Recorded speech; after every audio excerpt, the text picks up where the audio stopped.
लोगोफोर नोंथांमोना दासिमबो बे आंनि टेक आर'नाइ स्टुडिअ इउटिउब चेनेलखौ साबस्क्राइब खालामाखैब्ला साबस्क्राइब खालामनानै हो आरो खाथियाव थानाय बेल आइकनखौबो थुनानै हो गोजोननाय थागोन।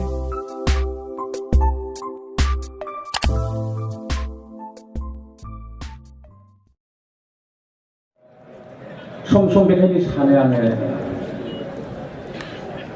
केसेटफोर बायदि गुदिनिफ्राय दामजानाय बायदि बैसोआबो दामजानाय मोनब्ला गुदिनिफ्राय बोफिनजोबगौमोन होननानै आं सानबाय थायो। दा मा खालामनो इसोरा बिदि खाबु होआखिसै।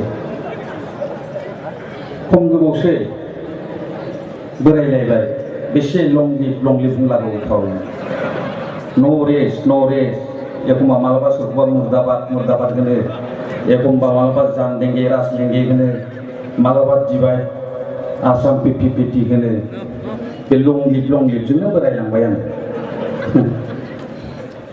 ना जिनिसखौनो मोजां मोनखो ना माखो सासे लाबावगौमोन आङो। गैया आंना जिनिसा मोजां नङा। दा जायहक आंगो रायजो राजाफोर जोङो आंनि मेथाइ खननायनि उनावनो जोंनि एनडिएफबिनि आफादगिरि गबिन्द बसुमतारीनिफ्राय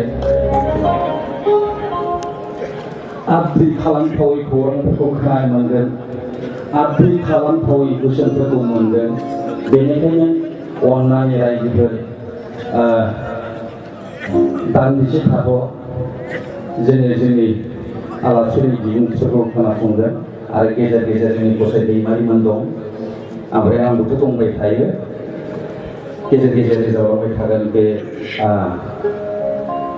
जबानखौ होनाय जाहैबाय। दा आंखौ मेथाइखौ बोरैबासो खनथिनबाय जुदि खमाव जाथाय